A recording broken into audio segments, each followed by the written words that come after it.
Nshuti bavandimwe bakunzi bacano indirimbo nshya TV, turabasuhuje mu izina ry'umwami wacu Yesu. Tubahaye ikaze, tubafitiye igitaramo cy'akataraboneka. Ni igitaramo gishyushye, nimba turamugabo. Reka kinaryohe kuko iki gitaramo twagiteguriwe n'umuhanzi w'icyamamare, wa muhanzi dukunda, nta wundi niwe Jean-Luc Munyampeta. Yakoresheje ubuhanga, akoresha ubunararibonye, ndetse akoresha n'umwuka w'Imana usanzwe amuyobora.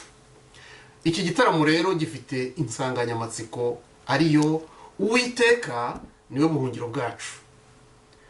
Muri iki gitaramo dufite amakorari, ya makorari meza twabatoranyirije azi kuririmba agahimbaza Imana. Hari korari La Voix de la Dernière Trompette y'itorero ry'Abadiventiste umunsi wa karindwi rya Botanique i Buruseli. Hari korari y'itorero ry'Abadiventiste umunsi wa karindwi mu mujyi wa Anvers. Hari n'abahanzi Munyarugerero Gerard na David Miguel. Abo ngabo bari buze kugenda basimburana, ndetse kubera ko muri iki gitaramo dufite intego yo kubagezaho ubutumwa bwiza, twabatumiriye umupasiteri dukunda cyane Ruhangara Eric na barabahari. Nkuko rero uyu muhanzi wacu Jean-Luc Munyampeta asanzwe abigenza, atugezaho indirimbo, atugezaho gahunda ziryoshye kuri icano indirimbo nshya muri izi mpera z'umwaka, yifuje ko turangiza dususurutse. Niyo mpamvu yaduteguriye iki gitaramo kiryoshye. Maze rero kugira ngo mutazajya mucikwa na gahunda z'icano, turabasaba kugira ngo abatarabikora mwibuke gukanda subscribe, ndetse mukande kuri share kugira ngo musangize abandi ibi byiza, ndetse ntimutinye no gushyiraho icyo mutekereza muri comments zanyu. Mbere yo kugira ngo dutangire rero, reka twishyire mu maboko y'Imana. Niyo mpamvu dusabye mushiki wacu Nyiranziza Rusi kugira ngo atambuke adushyire imbere y'Imana. Reka twese abateraniye muri iki gitaramo, twese duce bugufi maze duhamagara Imana izi muri iki gitaramo kandi tukiboneremo umugisha. Amen. Uwiteka urera kandi urakiranuka Mana, turagushimiye. Tugushimiye ineza yawe, tugushimiye urukundo rwawe rutubeshejeho, tugushimiye uburyo wikorera umurimo wawe uko bukeye nuko bwije. Ijambo ryaratubwiye ngo nimutavuga n'amabuye azavuga. Ibi twabibonesheje amaso yacu, turagushima. Izina ryawe nirihabwe icyubahiro. Aka kanya rero reka nsabire umugisha ibiteraniro ryose rigiye kumva iki gitaramo. Reka nsabire umugisha abaririmbyi bari muri iri teraniro. Reka nsabire umugisha umuntu wese ugira icyo akora muri iri teraniro, maze izina ryawe ryererezwe. Maze data, abaririmbyi be kuba aribo baririmba, ahubwo abamarayika baze baririmbire muri bo. Umwigisha, umuntu wese uvuga avugishwe nawe. Umwuka w'Imana amanukire kugira ngo Uwiteka ubutumwa bwawe bukwire ku isi hose, bugere mu mahanga yose. Maze data, abantu nibumva ubu butumwa bwo mu ndirimbo babashe guhindukira, babashe kumva Imana muri bo, bumva umwuka wera muri bo agendagenda, maze umurimo urangire dutahe. Urakoze nyiri icyubahiro kuko utwumvise. Icyubahiro gikomeze cyererezwe mu isi no mu ijuru, gikomeze cyererezwe hose. Dusenze Imana twizeye ko utwumvise data. Ni mu izina rya Yesu Kristo tubisabye twinginga. Amen. Dushimiye mushiki wacu Rusi kubwira isengesho ryiza amaze kudusabira ku Mana. Ubwo rero turatangiye rurambikanye muri iki gice cya mbere. Dore uko abahanzi bagiye gukurikirana. Burya baca umugani ngo ijya kurisha ihera ku rugo. Turahera kuri Jean-Luc Munyampeta, aratugezaho indirimbo ebyiri. Araza gukurikirwa na chorale La Voix de la Dernière Trompette, nayo yaduteguriye indirimbo ebyiri. Baza gukurikirwa n'indirimbo imwe ya Miguel Davis, nawe aze kongera gukurikirwa n'indi ndirimbo imwe ya Jean-Luc Munyampeta kugira ngo nawe asoze iki gice cya mbere. Nyuma yaho turaza kubabwira uko izindi gahunda zirakurikirana. Ubu rero kubera ko tuzi neza ko ibintu biryoshye ntimuri buze kubona akanya ko kwinyagambura. Nabasaba ko muba mufite agakombe k'icyayi hafi aho ngaho kugira ngo mukiyegereze mutaza kugira ikintu kibacika. Ngaho rero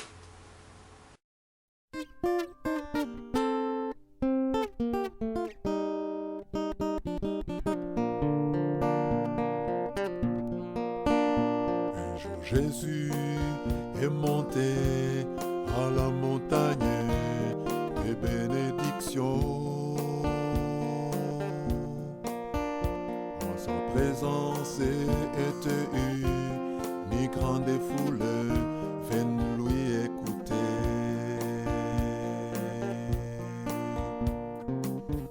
Pendant qu'il montait, ses disciples s'approchèrent de lui. À l'immédiat, Jésus annonça ceux qui sont les bienheureux.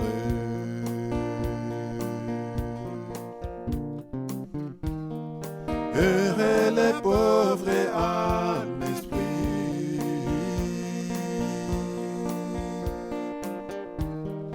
car le royaume des cieux est taillé.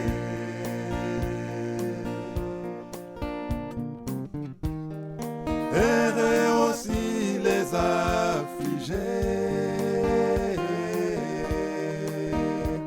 heureux les débonneurs, car les hériteront la terre.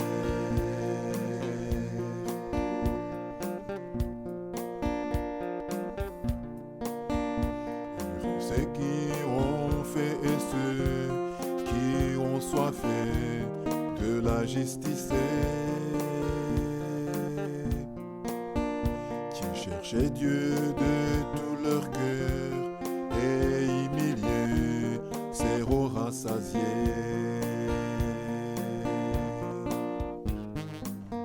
Ceux qui ont le cœur pur verront le Seigneur Dieu. Et les débonneurs seront tous appelés fils de Dieu.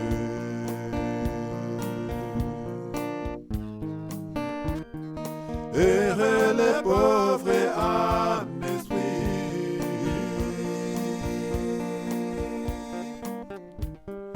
car le royaume des cieux est taillé.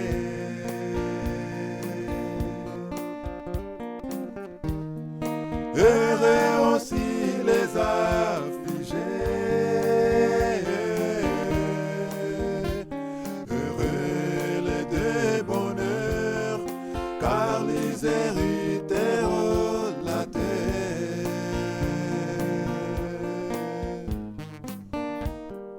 Heureux les pauvres en esprit,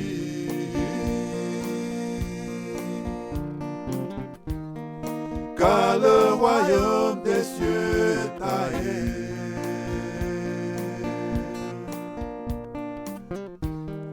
Heureux aussi les affligés, heureux les débonneurs, car les hériteront la terre. Heureux les débonneurs, car les hériteront la terre. Heureux les débonneurs, car les hériteront la terre.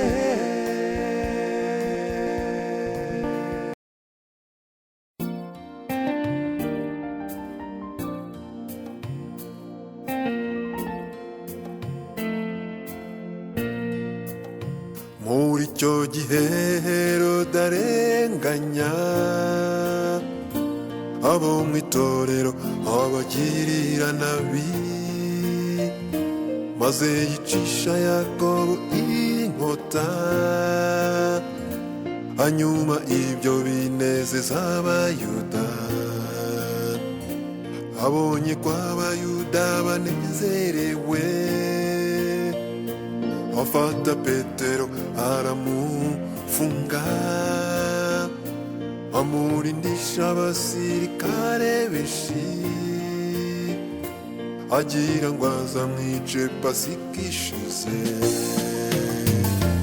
Imana ireba ingorane zacu, ntitugacike intege mu gusabirana, imbaraga zayo zirenze iz'umwijima, iyo igihe kigeze Imana irakora. Imana ireba ingorane zacu, ntitugacike intege mu gusabirana, imbaraga zayo zirenze iz'umwijima, iyo igihe kigeze Imana irakora.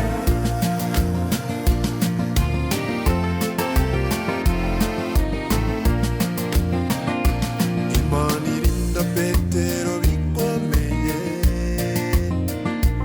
abizera bagumya kumusabira, maze Herode arayari bumwice, marayika yinjira mu nzu y'imbohe, akora Petero mu mbavu atibyuka, iminyururu imuboshye iragwa, marayika ati fubika umurikire, uko ni kwinuma Petero yatabawe. Imana ireba ingorane zacu, ntitugacike intege mu gusabirana, imbaraga zayo zirenze umwijima, igihe kigeze Imana irakora. Imana ireba ingorane zacu, ntitugacike intege mu gusabirana, imbaraga zayo zirenze iz'umwijima, igihe kigeze Imana irakora.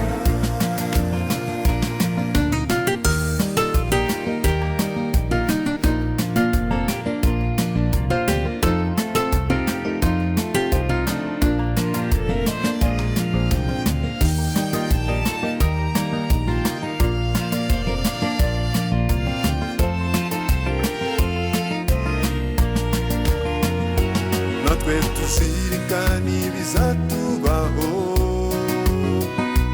mu kaga kabi gaheruka isi yacu, abari muri Kristo tuzarenganywa, ariko Imana izihesha icyubahiro. Ihana ugifite uburyo muvandimwe, imbabazi zawe zitararangira, gutinda bituma ujya kure y'Imana, Yesu agutegeye amaboko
Jamamizera rwose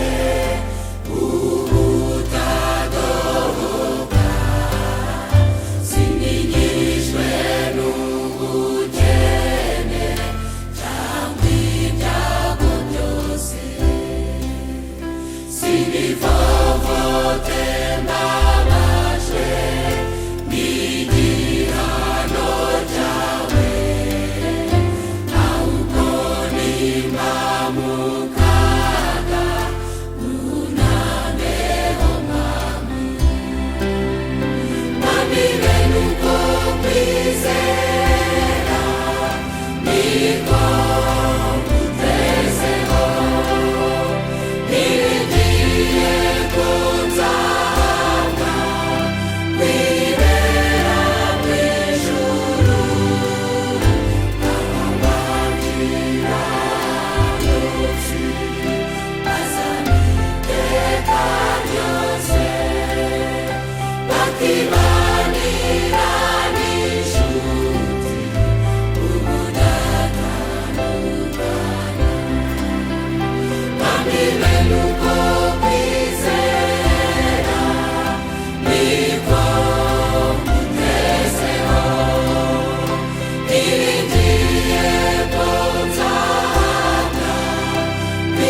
strength like no other reaches to me. You are my strength, strength like no other,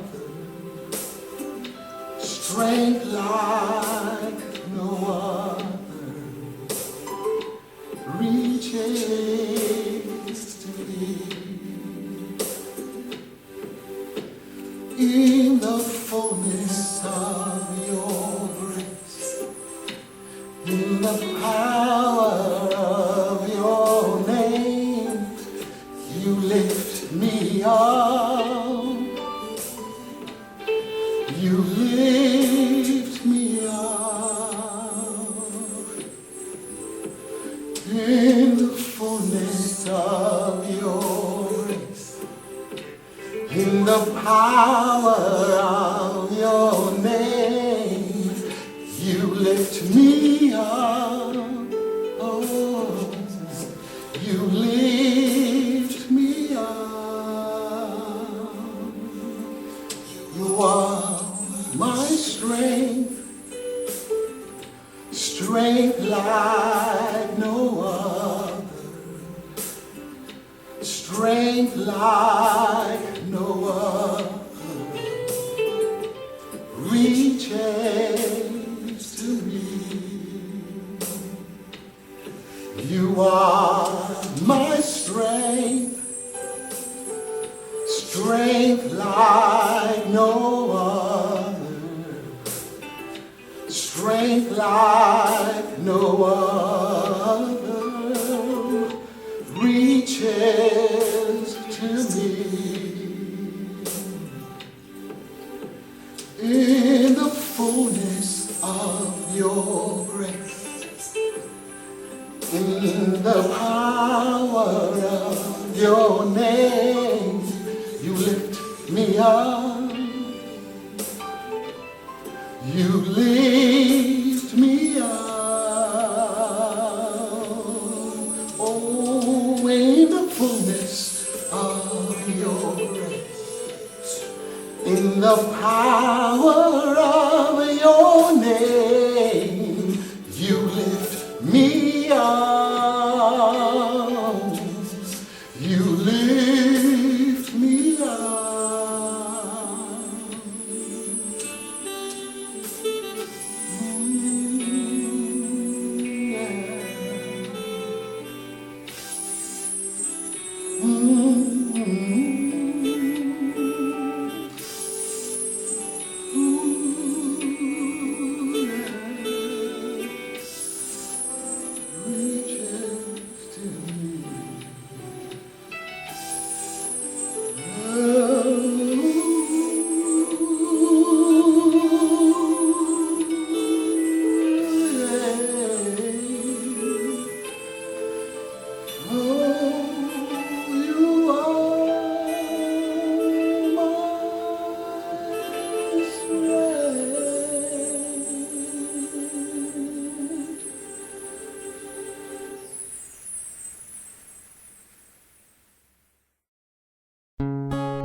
Yona yumvise ijwi ry'Uwiteka rimubwira riti ngo haguruka ujye i Niniwe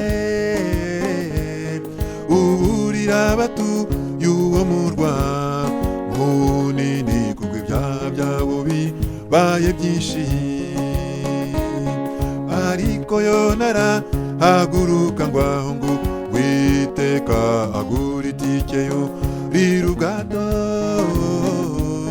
maze yerekeza i Tarushishi ngo aho ngo Uwiteka nyamara naho Uwiteka. Yona arasenga Imana iramwumva, yari yibereye mu nda y'urufi umwami Imana yaramwumvise itegeka urufi kumuruka.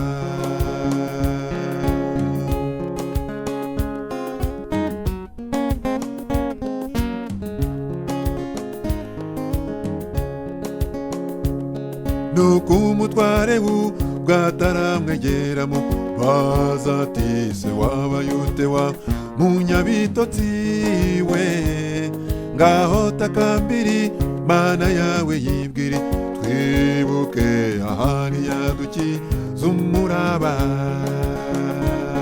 Nuko baterura Yona bamujugunya mu nyanja, ako kanya inyanja iratuza, maze abo bagabo baherako batinya Uwiteka, maze bamutambira ibitambo. Yona arasenga Imana iramwumva, yari yibereye mu nda y'urufi. Umwami Imana yaramwumvise itegeka urufi kumuruka.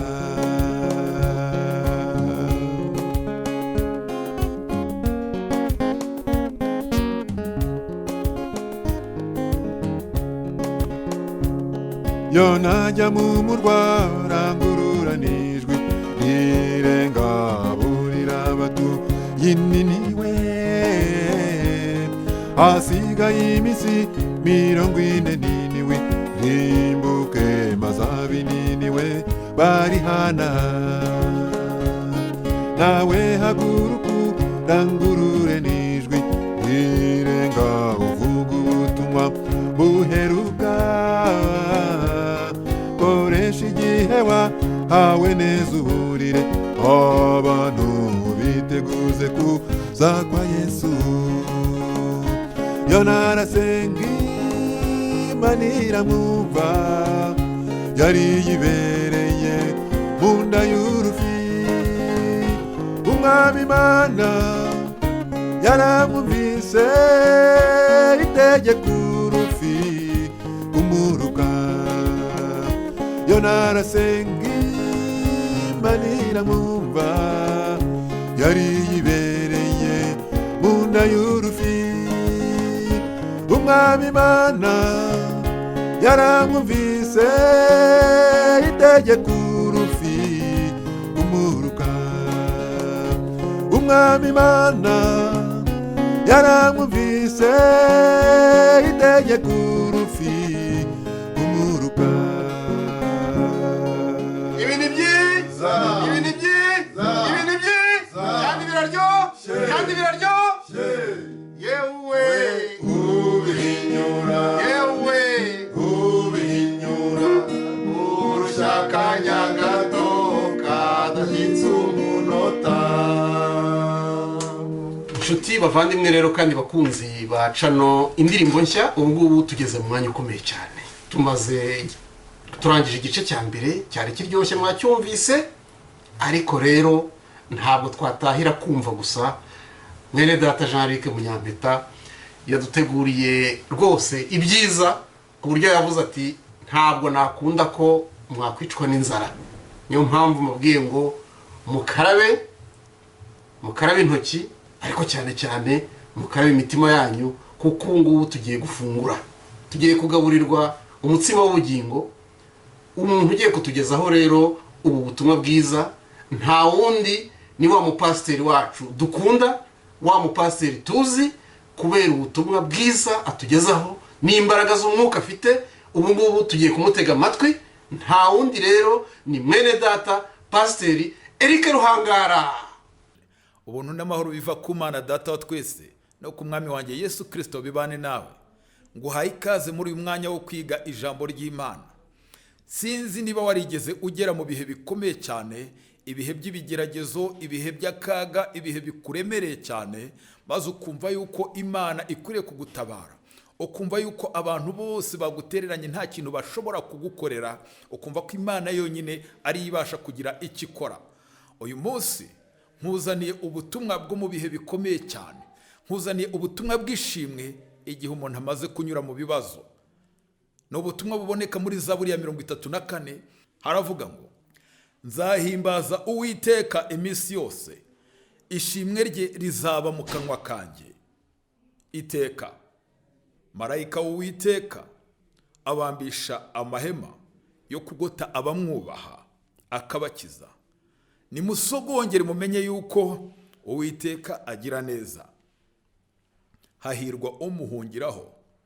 Mwubahe Uwiteka mwaberamwe, kuko abamwubaha batagira icyo bakena. Imigunzu y'intare ibasha gukena no gusonza, ariko abashaka Uwiteka ntibazagira icyiza bakena. Ngubwo ubutumwa tugiye kuganiraho muri aka kanya buravuga ngo nzahimbaza Uwiteka iminsi yose. Nzahimbaza Uwiteka. Reka ngusabe ngo aho uri muri aka kanya uha Imana icyubahiro maze dusenge. Uwera Mana ikomeye, Mana ishobora byose, Uwiteka turagushimye cyane kuri Imana nziza, Imana y'icyubahiro, Imana y'ubutware, ivuga bikaba, yategeka bigakomera. Uri Imana itabara abantu bayo igihe baremerewe bari mu kaga. Uri umufasha utajya ubura kuboneka mu byago no mu makuba.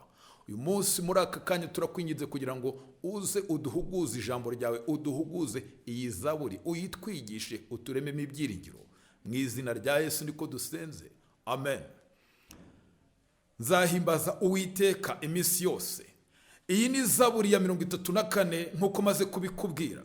Iyi Zaburi ya 34 ikaba yarahimbwe na Dawidi, cyangwa se yaranditswe na Dawidi, umwami Dawidi, umugaragu w'Imana. Dawidi yanditse iyi Zaburi ubwo yari mu bihe bikomeye cyane, ubwo yahungiye ku mwami Akishi, ari we Abimeleki nk'izina ry'ubwami, umwami w'Abafilisitiya. Iki gihe ubwo Dawidi yarageze imbere y'uriya mwami ngo yarisarishije, nkuko tubibona mu gitabo cya mbere cya Samuel mu gice cya 21 umurongo wa 10 kugeza wa 15. Inkuru tubona hariya. Kiriya gihe Dawidi yari afite ikibazo gikomeye cyane. Yari arimo ahingishwa uruhindu na shebuja, umwami Sawuli wa Isiraheli. Yashakaga gutwara ubugingo bwe. Nuko Dawidi abonye bimuyobeye, abonye nta handi afite yahungira, nuko ahungira mu Bafilisitiya. Dawidi nk'umuntu washakishwaga n'ubutegetsi bw'igihugu cye kugira ngo aryozwe amakosa bamushinjaga, cyangwa se kugira ngo bahitane ubuzima bwe, nta handi hantu yari afite ahungira. Yabonaga yuko nta bwihisho asigaranye muri Isiraheli. Yabonaga ko nta muntu n'umwe ushobora kugira ubufasha yamuha. Nuko abona ko nta handi yahungira usibye mu banzi, mu gihugu cy'abanzi Igati mu Bafilisitiya. Kiriya gihe byari umuco yuko iyo umuntu yabaga ahigwa n'ubutegetsi bw'igihugu cye yashoboraga guhungira mu banzi akajya kuhabona ubuhungiro. Hariya Igati Dawidi yahungiye hari mu birometero bigera kuri 50 uvuye aho Sawuli yarari. Dawidi rero yabonaga yuko hariya hantu Sawuli atashobora kuhamukekera, yabonaga yuko atazaza kuhamushakira. Nuko aragenda muri kira gihugu. Dawidi yarakizi neza, yarazi ko kira gihugu ari cyo yari yarakuyemo inkwano yo gukwa umugore we wa mbere, umukobwa w'umwami Sawuli, uwo yamushingiye kiriya gihe witwaga Mikali. Kiriya gihe rero Sawuli yamuhaye intego ikomeye cyane, iruhanije cyane. Aramubwira ati ndashaka kugushingira umukobwa wanjye. Uwa mbere yari yaramumwambuye, uwo yari yamuhaye bwa mbere, yari yaramushingiye bwa mbere, yari yaramumwambuye amushingira undi. Nuko aramubwira ati nta yindi nkwano nkwaka, kereka gusa ko uzanzanira ibinyita 100 by'abagabo b'Abafilisitiya. Mu kumutuma biriya binyita 100 by'abagabo b'Abafilisitiya, no kuvuga mu by'ukuri kugenda agasiramura abagabo b'Abafilisitiya, kandi akabasiramura amaze kubica, akamuzanira ibinyita 100 by'imibiri yabo. Yaragira ngo Dawidi azagweyo, yaraye mayeri yo kugira ngo Dawidi azagwe mu maboko y'Abafilisitiya. Nuko Dawidi aragenda, aho kugira ngo azane ibinyita 100 nkuko shebuja yari yabimutumye, ngo yazanye 200. Mu yandi magambo, yisha Abafilisitiya bagera kuri 200 bose, arabasiramura maze arabakeba, azana ibinyita byabo abizanira shebuja. Ubwo yari abizaniye shebuja Sawuli, ntabwo byamunejeje, ahubwo yagize agahinda kenshi cyane, kubera ko yabonye yuko umwuka w'Uwiteka yari ari kumwe na Dawidi, bituma arushaho kumugirira ishyari n'urwango rwinshi cyane. Muri kiragiye mu gihe Sawuli yari afite agahinda kenshi, mu gihe Sawuli yari ababaye cyane, ababajwe nuko Dawidi cyubahiro cye kigenda kizamuka, yagize agahinda nuko acura undi mugambi ukomeye cyane wo kongera kumwica, ashakisha imyuka mibi yamwihanzeho, maze ashakisha andi mayeri yo gushaka kumwica. Nuko Dawidi ubwo yabonaga bimeze bityo, niko gufata urugendo arahunga, abonye nta hantu asigaje na hamwe yakwihisha, ajya guhungira mu Bafilisitiya. Mu kujya ku mwami Akishi w'Abafilisitiya, Dawidi yaribwiraga ati ahari mbashije kugenda nkamwikundishaho, nkamukeza, nkamuhakwaho, nkamusaba kumubera umucanshuro, nkajya murwanirira mu ntambara, ahari yazankunda akazandinda, bityo Sawuli ntazabashe kumbona, ntazabashe kunkurayo. Nuko Dawidi aragenda ajya guhakwa mu Bafilisitiya. Iki ni ikibazo gikomeye cyane, ni ibintu biteye agahinda. Ikibazo cya Dawidi umuntu akwiriye kubyibazaho cyane. Ni gute Imana yamufashe ikamwohereza, yamuretse ikamureka akajya kunyura muri buriya buryo bwo kujya kuba umucanshuro, bwo kujya umuntu yari yemeye yuko ashingirwa umukobwa w'umwami Mikali, umukobwa w'umwami, umukobwa yakundaga cyane. Umunsi umwe Imana iramwemereye iramufashije, ashingiye umukobwa w'umwami. Bukeye bwaho agiye kuba umuntu usabiriza ibyo kurya, umuntu usabiriza ubuhungiro. Ni irihe somo, ni ayahe mahugurwa Imana yashakaga kumuha mu by'ukuri muri buriya buryo? Nshuti yanjye, ndagira ngo nkubwire yuko hari igihe Imana ijya yemera ko abana bayo banyura mu mahugurwa akakaye y'ubuzima mbere yuko babasha kugera ku ntera ikomeye y'ubuzima Imana ishaka ko bazageraho. Sinzi amahugurwa urimo muri iyi minsi ya none, ariko uko bimeze kose ihangane, komera, shikama, kuko nuyarangiza, igihe cyo kurangiza amahugurwa nigisohora, nikirangira, byanze bikunze Imana izakwerereza, izakuzamura, ikwicaze ku ntebe ikomeye y'icyubahiro. Nuko Dawidi aragenda. Ubwo yari asohoye mu Bafilisitiya, ntabwo yabashije kubajijisha ngo bishoboke nk'uko yabyibwiraga. Ubwo yari ahageze, ngo abagaragu b'umwami Akishi babwiye shebuja bati uyu ntabwo ari Dawidi umwami w'igihugu, ntabwo ari wa wundi bateyeho indirimbo bikiranya bavuga ngo Sawuli yishe ibihumbi naho Dawidi we yishe inzovu. Dere nguyu rwose nta wundi n'uyu nguyu. Mu kuvuga kuriya ntabwo bashakaga kuvuga ko Dawidi ari umwami, ntabwo bivuze ko bari basobanukiwe nuko Dawidi yasizwe amavuta kugira ngo azabe umwami wa Isiraheli. Ahubwo kuri bo bari bazi nka Dawidi wa wundi watsinze intego yari yarashyizweho n'intwari yabo yitwaga Goliyati w'Igati hariya, maze akamwica. Kuva kiriya gihe rero ubwo aramaze gutsinda Goliyati, Dawidi yaramamaye cyane, aramenyekana nk'umurwanyi ukomeye cyane wa Isiraheli. Dawidi yubahaga cyane mu nshuti ze, akubahwa mu gihugu cye, ariko kandi n'abanzi baramwubahaga. Abafilisitiya ngo batinyaga Dawidi kurenza uko batinyaga Sawuli. Abafilisitiya bubahaga Dawidi kurenza uko bubahaga umwami Sawuli. Nuko ubwo bari bamaze kuvuga ariya magambo, Dawidi amaze kurita mu gutwi, yumvise ibyo bavuze, aravuga ati ibyanjye byamenyekanye, akanjye kashobotse. Nuko muri ako kanya ubwo yaramaze kubona uko bigenze, ngo yahise yisarisha, yihindura umusazi, atangira kwisarisha, ngo atangira kugenda ashimashima ku miryango y'amarembo yaho ngaho Igati. Kandi uko yashimashimaga muri akora ibikorwa by'umuntu udafite mu mutwe hazima, ashimashima ku marembo y'umujyi, ni nako ngo yaciraga inkonda zikamanuka mu bwanwa, agacira inkonda nk'umwana mutoya, akora ibintu mu by'ukuri ubona yuko ari iby'umuntu utagira ubwenge.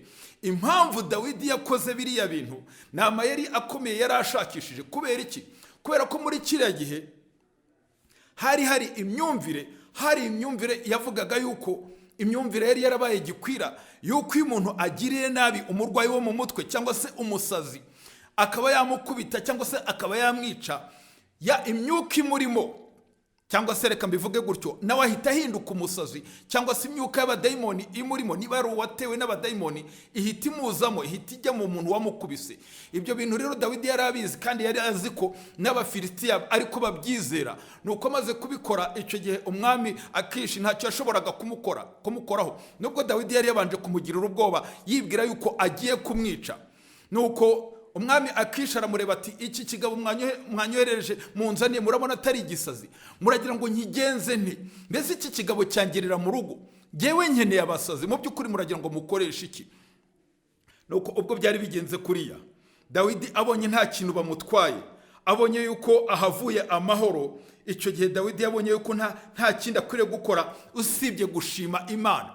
umutima we wari wuzuye ishimwe ryinshi cyane, nuko guhimbaza Imana kwe, mu guhimbaza Imana kwe ahita ahumekerwamo kwandika iriya zaburi ya 34 turimo gusoma uyu munsi wa none, turimo kuganiraho. Nshuti yanjye, ndagira ngo nkubwire yuko mu bihe umuntu ahuye n'ibirushya bikomeye, igihe umuntu ahuye n'ibigeragezo, igihe abanzi bazamutse bakaba benshi, igihe abanzi bazamutse bakaba benshi maze inshuti zikaba nkeya, igihe abanzi bazamuwe ku ntera yo hejuru maze abakunzi bakamanurwa ku ntera yo hasi, igihe umuntu atabasha kubona inama n'ubufasha akeneye, ikintu gikwiriye gusa umwana w'Imana akwiriye kuzirikana ni ukuzirikana iriya nkuru ya Dawidi, ukuntu yahunze umwami Sawuli agahungira kwa Akishi Abimeleki umwami w'Abafilisitiya, n'uburyo yahahimbiye iriya zaburi ya 34 ivugwa ko yahimbye kiriya gihe. Kandi ziriya zaburi ndagira ngo nkumenyeshe ko iriya zaburi kimwe n'izindi zaburi zose zari indirimbo ziririmbwa hakoreshejwe ziherekejwe n'ibicurangisho cyangwa se n'ibikoresho bya muzika. Nicyo zaburi, ijambo zaburi rishatse kuvuga. Nuko Dawidi rero mu guhimbaza kwe, mu gushima Imana kwe, ayishimira yuko akijijwe urupfu hariya kwa Akishi mu Bafilisitiya, nuko araterura aravuga ati nzahimbaza Uwiteka iminsi yose. Ahangaha umunyazaburi cyangwa se Dawidi aratangira iyi zaburi ye mu ijwi rye ubwe, avuga ibye ku giti cye, yahimbazaga ku giti cye. Nshuti yanjye, ndagira ngo nkubwire yuko igihe Imana igukoreye ikintu, kabone nubwo yabibi bakoreye muri benshi, kabagirira neza muri benshi, ukwiriye gushima ku giti cyawe, kubera ko agakiza n'ak'umuntu ku giti cye. Ntabwo agakiza ari aka rusange, ntabwo agakiza ari icyangombwa cy'ishyirahamwe gihabwa abantu icyarimwe. Oya, ni umubano wawe n'Imana yawe. Yesu ni umwami wawe ku giti cyawe. Yego abasha kuba umwami wa bose, ariko kandi na mbere yuko abo wa bose agomba kuba uwawe. Ku murongo wa 8 ati marayika w'Uwiteka abambisha amahema. Marayika w'Uwiteka abambisha amahema yo kugota abamwizera. Iri zina marayika w'Uwiteka ni izina ry'umwana w'Imana Yesu Kristo. Kiriya gihe ku gihe cya Dawidi, Yesu yari atarihishura, yari ataravuka nk'umuntu, ariko kuva kera muri Bibiliya yarazwi nka marayika w'Uwiteka. Kandi nanone izina marayika w'Uwiteka ryagiye rikoreshwa muri Bibiliya bashaka kuvuga abamarayika, ibiremwa by'Imana ijya yohereza kugira ngo bijye gukorera abantu, bize gufasha abantu. Marayika w'Uwiteka rero ngo abambisha amahema yo kugota abantu b'Imana akabakiza. Iki akaba ari kimwe mu bintu binezeza kandi bikomeza ibyiringiro by'umukristo, kuzirikana yuko mu bihe urimo, mu ngorane zose ubasha kunyuramo, hari marayika w'Uwiteka ukugose, ubamba ihema kugira ngo abashe kugukiza, nkuko yakijije Dawidi. Ahangaha ndibuka inkuru imwe. Umwami umwe yitwaga Robert Bruce. Uyu nguyu yari umwami w'igihugu cya Ecosse cyangwa se Scotland. Iki gihugu cya Ecosse kiri mu Burayi, mu bice by'Ubwongereza. Uyu mwami yabayeho mu cya 306 niho yimye ingoma y'igihugu cya Ecosse. Ubwo yimaga kiriya gihe yari yarabanje guhatana n'Ubwongereza, yigobotora ubukoloni bw'Abongereza, ashaka ubwigenge bw'igihugu cya Ecosse. Yashakaga ubwigenge bw'igihugu cye. Byari bimugoye cyane, ntabwo yari intambara imworoheye rwose, yanyuze mu bihe bikomeye cyane, ariko abasha kubigeraho. Nuko igihe kimwe ubwo aramaze gutsinda gusa naho aganza, ntabwo byamaze kabiri, ingabo z'Abongereza isa naho zamurushije imbaraga, abasirikare be barimo bapfa umusubirizo. Nuko Robert Bruce ahunga ari wenyine, ingabo zizatatanye, izindi zishwe. Nuko aza kugera ahantu bari bamukurikiranye, ingabo z'Ubwongereza zari zimukurikiye, ngo ajya kwihisha mu buvumo. Yihisha mu buvumo. Muri ubwo buvumo ngo yarasenze cyane, atakambira Imana ati Mana yanjye, urabizi yuko mu by'ukuri ntabwo nagutunganiye mu myaka yanjye yo kubaho, ariko nzi kuriho kandi nzi ko nkunda. Ntabara, dore ibintu bincikiyeho, ibintu birakomeye cyane, narwaniraga ishyaka igihugu cyanjye, ntabara. Nuko muri ako kanya ngo ari mu buvumo, ategereje ibiza kumubaho, arimo asenga asaba Imana ngo imutabare, ngo yagiye kubona igitagangurirwa urakizi. Nuko abona igitagangurirwa kirimo kiragerageza kubaka bwa budodo bwacyo, ya nzu yacyo, ngo kikagerageza kikitura hasi, kikurira cyagerageza gufata kugira ngo gishyireho urudodo kikongera kikitura hasi. Nuko aracyitegereza aravuga ati se iki gitagangurirwa mu by'ukuri kiri mu biki kiragera kuki? Ariko hashize akanya agiye kubona kirafashe, gishyizeho urudodo rwa mbere kiraruzengurukije k'ubuvumo, urudodo rwa kabiri cyuzuza ubudodo bwinshi cyane kirapfuka neza. Kimaze gupfuka neza bwa buvumo kirabutwikira, kibutwikiriza bwa budodo bwacyo nk'uko ubuzi ya nzu yacyo. Kimaze kuyubaka, abasirikare bamuhigaga nabo baba barahageze. Ubwo bahageraga bageze kuri bwa buvumo aho batekerezaga ko ashobora kuba ariho yihishe, barabureba baravuga bati ntabwo bishoboka. Babonye bwa budodo bw'igitagangurirwa bati ntibishoboka ko yaba yihisha ahangaha, kuko kugira ngo abashe kuhihisha nuko yagombaga kubanza kubusenya. Ubu budodo ntibwakabaye buriho. Kuba buriho rero ni ukuvuga ko ari ahandi, ntabwo ari ahangaha, ahubwo bajya kumushakira ahandi. Ubwo yari ari hariya muri ariya mahugurwa akomeye, nkuko natangiye mbikubwira, amahugurwa akakaye y'ubuzima, ngo yahigiye isomo rikomeye cyane. Yigiye kuri buriya butwari bw'igitagangurirwa, areba uburinzi bw'Imana, areba ko marayika w'Uwiteka abambisha amahema yo kugota abamwizera nk'uko yabigenje kuri Dawidi. Nuko asohoka hariya ajya kurwana noneho mu mbaraga nyinshi. Yari afite ubutwari, yazirikanaga ko Uwiteka ari mu ruhande rwe nk'uko Dawidi yazirikanaga ko Uwiteka ari mu ruhande rwe. Nuko aragenda arwana Abongereza, abasha kubatsinda mu 314 aratsinda. Shuti yanjye, marayika w'Uwiteka abambisha amahema niko nakubwiraga. Ku murongo wa 9 Dawidi arakomeza ngo nimusogongere mumenye yuko Uwiteka agira neza. Ahangaha Dawidi yari arimo aryoshya iriya ndirimbo ye ahereye ku mateka y'iyi Zaburi. Yari arimo ararikira abandi kutagendera ku magambo ye, ahubwo ko bakwiriye kwigenzurira nabo ubwabo. Yabararikiraga gusogongera ku kugira neza kw'Imana ubwabo. Mu by'ukuri igihamya cyerekana yuko umuntu ari umunyedini, igihamya cyerekana yuko umuntu ari umukristo, umuntu niwe ukibonera bitewe n'umubano yagiranye na Yesu ku giti cye. Umubano wawe n'Imana mu by'ukuri niwe utuma ubona ibihamya, niwe utuma ubona ubuhamya watanga. Igihe hatabayeho mu by'ukuri kwibanira na Yesu umuntu ku giti cye, umuntu akagendera gusa ku kwizera kw'abandi, icyo gihe imyizerere ye iba ari amagambo gusa, kandi amagambo gusa ntabwo mu by'ukuri afite imbaraga yakiza. Imana rero ishaka ko dusogongera ngo igihe kimwe, hari inkuru yo mu Bayahudi ya kera ivuga yuko ngo igihe Yosefu yari mu Egiputa, igihe yahigishaga ingano nyinshi cyane kugira ngo yitegure imyaka 7 y'inzara yagombaga kuzatera mu gihugu cya Egiputa, ngo ubwo zari zimaze kwera, ngo yasabye abagaragu cyangwa se abakozi be gufata ingano zimwe, ibishishwa by'ingano, ngo bakabijugunya muri Nili, hejuru y'amazi ya Nili, kugira ngo Nili bitembane, maze abo mu majyepfo aho amazi yerekeraga niba bibona bazamenye ko hejuru bimeze neza, bamenye ko hejuru imigisha imeze neza. Nshuti yanjye, hari igihe Imana igirekura ingano zo mu ijuru, ikarekura ingano muri ubu buzima, muri uru rugendo rw'ubuzima, kugira ngo zitembe dusogongere tumenye yuko hejuru hari ibyiza tubikiwe, ko nyuma ya byose, nyuma y'iyi mibabaro dufite ibinezeza byinshi cyane, ko Uwiteka agira neza yatubikiye ibyiza cyane byinshi cyane. Ibyo tubona muri ubu buzima, imigisha yose Imana iduha, ni umusogongero gusa w'ibyo tuzabona hanyuma ubwo tuzaba tugeze mu ijuru. Ngo musogongere umenye ko Uwiteka agira neza. Dukwiriye rero kwisogongera ubwacu ngo tumenye ko Imana ari nziza. Dukwiriye kuzirikana ko imico y'Imana ari myiza. Igihe tubuze imico y'ubugwaneza mu bantu, igihe ubuze imico y'ubugwaneza mu nshuti zawe, igihe ubuze imico y'ubugwaneza mu muryango wawe, igihe ubuze imico y'ubugwaneza muwo mwashakanye, ntukajye ucika intege ngo wibwire ko ariko bimeze gusa. Ku Mana siko bimeze. Imana yo ni nziza rwose. Ntukibagirwe ko Imana yo ihorirwa neza igihe cyose. Ngo hahirwa umuhungiraho, umusore umunyambaraga, nta muntu n'umwe udakeneye ubufasha bw'ijuru. Mu mugambi w'ijuru kwihaza mu by'ukuri k'umuntu ku giti cye ntabwo bibaho. Nta muntu n'umwe, yego tubwirwa yuko dukwiriye kwigira mu by'ubu buzima, dukwiriye kwigira ntitubereho gusabiriza abandi cyangwa se gutungwa n'abandi, ariko mu by'ijuru nta muntu wigiraho.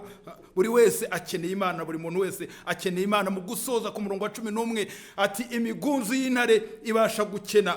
Intare mu by'ukuri zikiri ibisore, zikiri mu myaka y'ubusore, nubwo ziba zigira imbaraga nyinshi cyane, zigeze aho zigasonza, ariko nubwo intare zisonza ndagira ngo mubwire yuko abakenera abarimo Uwiteka abiringira Uwiteka bo nta kintu na kimwe bajya bakenera cyiza ngo bakibure. Nta kintu na kimwe gifite umumaro ku bantu bakenera Imana, ku bantu bubaha Imana bajya babura, nta na kimwe. Sogongera umenye ko Uwiteka agira neza. Nshuti yanjye umunsi ndakubwira yuko ukwiriye gushima Imana nubwo waba ukiri mu isomo ry'ubuzima, ukwiriye gushima Uwiteka kuko Uwiteka azagira icyo agukorera.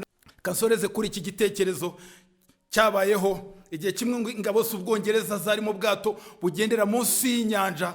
Bwa bwato bugendera munsi y'inyanja nk'ifi ngo bwaje kugira ikibazo, buhera hasi mu nyanja burazima, ngo bumara iminsi 2 yose bagerageza kubukora kugira ngo bubashe kuzamuka hejuru, ubwato buranga.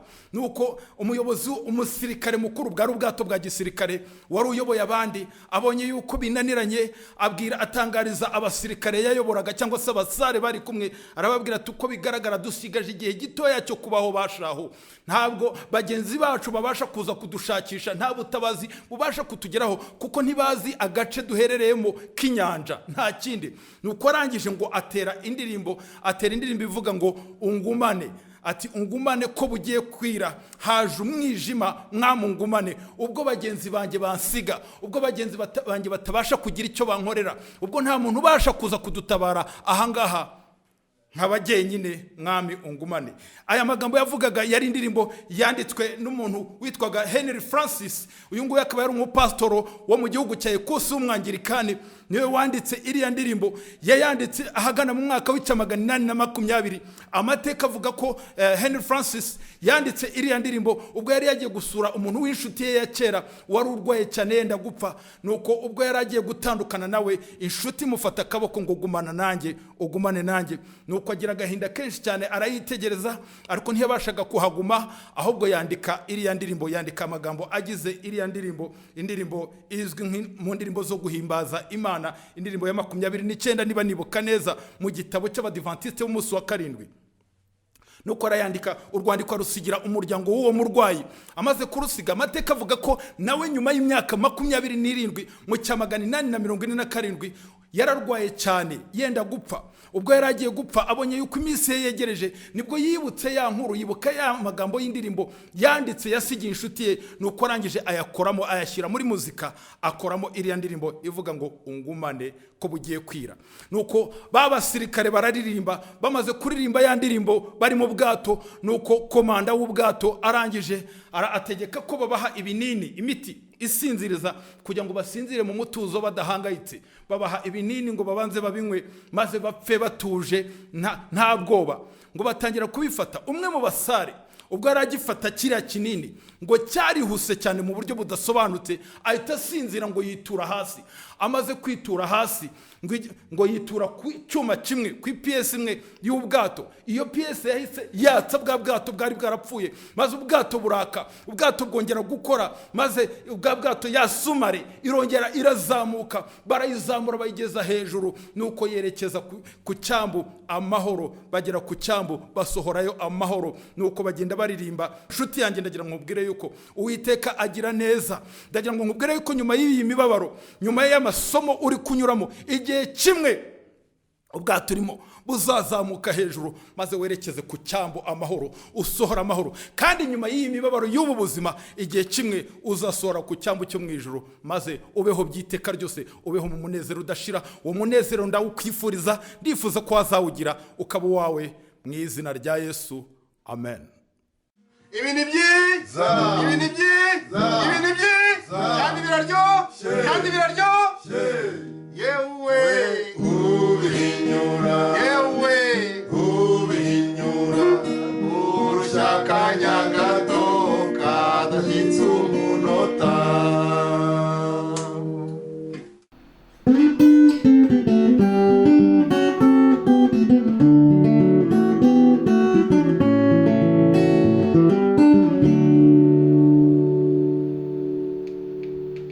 Inshuti bavandimwe bakunzi bacano indirimbo nshya, ubu ngubu ibintu birakomeye. Tugeze mu mutima w'igitaramo, mwicare mukomeze. Ubu ngubu nibwo twatarama, ubundi twari twabahaye iri buriro. dore twagiye twakira ubutumwa bwanyu, mwagiye mutwandikira mutubwira ngo ese bigeze he, ndetse hari n'abatubwiye batari kuko mwatubwiye ngo hari korali y'itorero rya Verse. Iyo korali tukaba tutayibonye, ese yisubiyeho? Oya, ntabwo yisubiyeho, ahubwo nigiye kubimburira iki gice cya kabiri mu ndirimbo ebyiri. Nirangiza harahita hakurikiraho indirimbo ya Gerard Munyarugerero, nawe araturirimbira indirimbo imwe, akurikirwe na korali La Voix de la Dernière Trompette, nayo indirimbo imwe. Hari buze gukurikiraho indirimbo y'amajwi gusa y'ibyuma, aho Jean-Luc na mugenzi we Davis baza kutwereka ko bazi gukiranura inanga, ubwo ni gitari na piano. Reka rero tubaha umwanya twe kubatindira, turababwira uko birakurikiraho.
Er is een lied dat nooit verdwijnt, dat sterker groeit tot de Heer verschijnt. En in dat lied klinkt altijd halleluja. Dat lied gaat door en eindigt niet. Het groeit door vreugde en verdriet, want Hij hoort juist ons gebroken halleluja. Halleluja. Halleluja.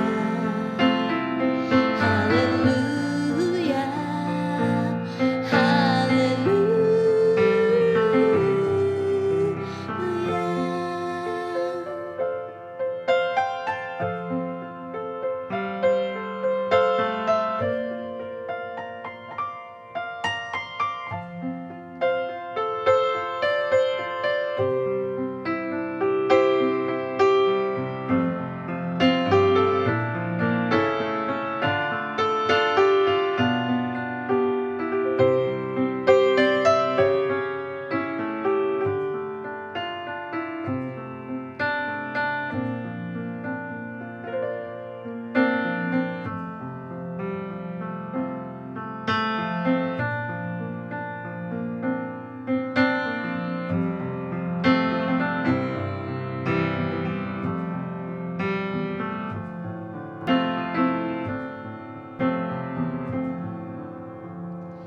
Als we door de dagen gaan, tot we aan de glazen zee staan en samen verenigd naar Hem toe gaan. Denk dan aan Mozes en het lam die onze zonden op zich nam. En in jouw stem weer klinkt het halleluja. Halleluja, halleluja, halleluja, halleluja.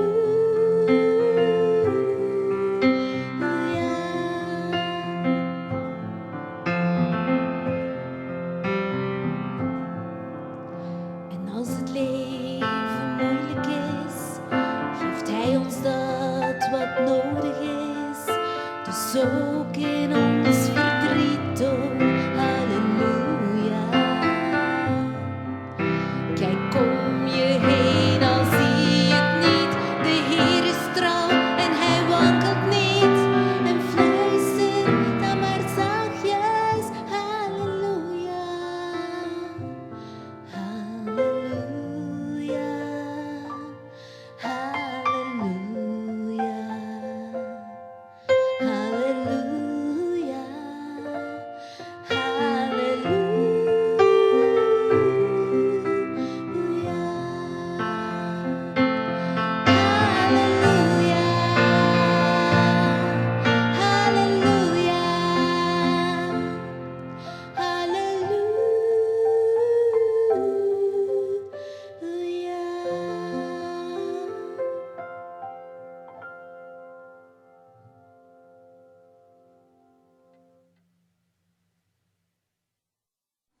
Oh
ya ubwo rero baca umugani ngo akaryoshye ntigatinda mu itama. Ubu ngubu tugeze ku musozo w'igitaramo cyacu. Ariko rero nubwo nari mbabwiye ko tugeze ku musozo, ndabona hari ubutumwa bwakomeje kugenda buza. Ahangaha ndabona rwose abantu bakomeje kuvuga bati nyabuna muduha akanozangendo rwose ntimudusezereho gutyo.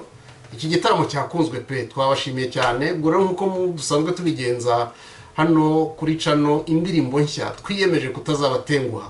Niyo mpamvu tugiye gusaba Jean-Luc Munyampeta, niwe n'ubundi nyir'ubwite, rwose atange akanozangendo we na mugenzi we Gerard basezerere ku bantu, ariko babaha akaririmbo, uturirimbo twa nyuma. Hagati aho ngaho reka dufate akanya ko kugira ngo mbere ko basoza dushimire abantu benshi cyane badufashije. Mbere yo gushimira abantu, turabanza gushimira Imana Rurema yadufashije, yaduhaye izi mpano zose, yaduhaye aka kanya, ikaba yaraturinze ndetse ikaba yatumye ibintu byose bigenda neza. Dukurikijeho gushimira itorero ry'Abadiventiste munsi wa karindwi rya Botanique ndetse na Pasteur Yves Pierre wo kuri iryo torero.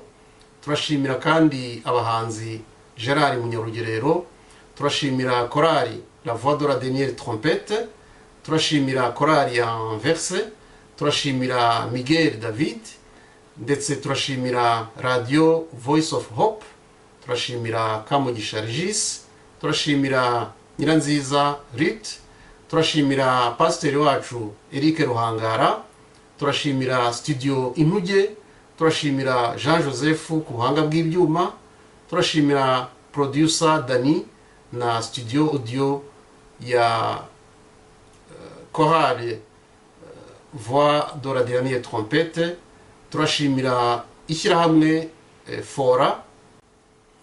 By'umwihariko turashimira designer Lewis udufasha muri design ya channel indirimbo nshya, ndetse turashimira abandi bantu bose tudashoboye kurondora amazina, benshi cyane badufashije muri uyu murimo, abadutwereye amasengesho, abadufashije mu buryo bumwe cyangwa se ubundi.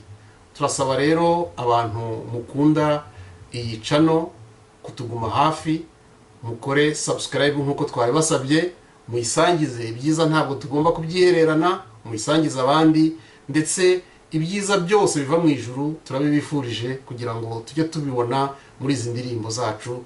Turabashimiye cyane. Ngaho rero Jean-Luc na Gerard muhe akanozangendo abatumirwa bacu. Bye bye.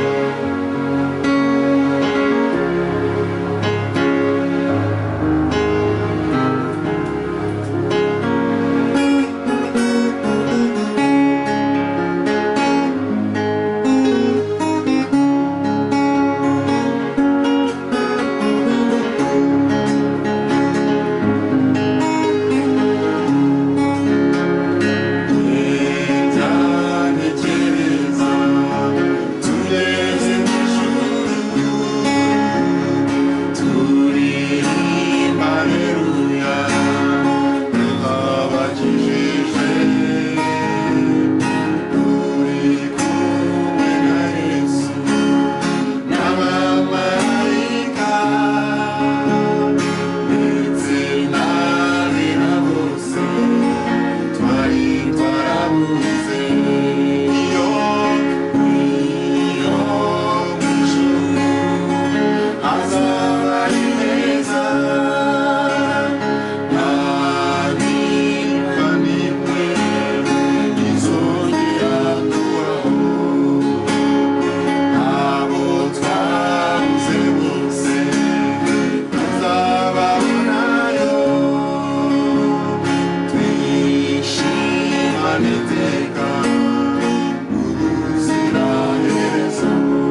Ashanzageyo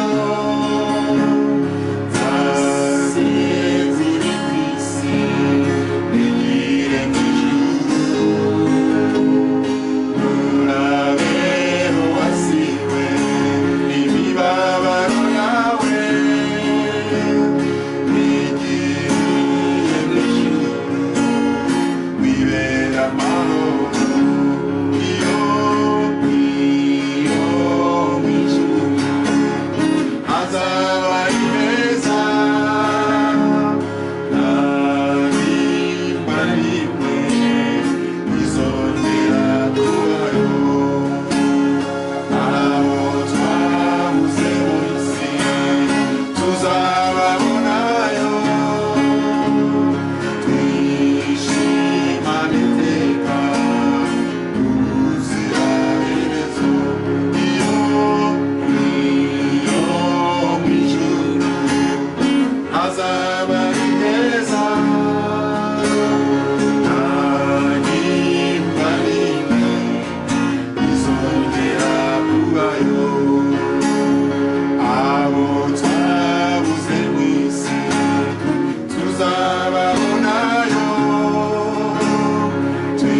twishimane iteka ubuziraherezo twishimane iteka ubuziraherezo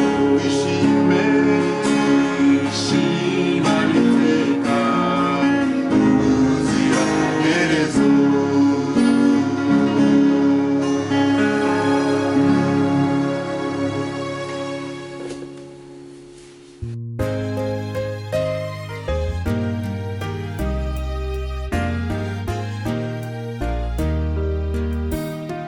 Days are filled with sorrow and pain, hearts are lonely and grief. Burdens are lifted at Calvary, Jesus is very near. Burdens are lifted at Calvary, Calvary, Calvary. Burdens are lifted at Calvary, Jesus is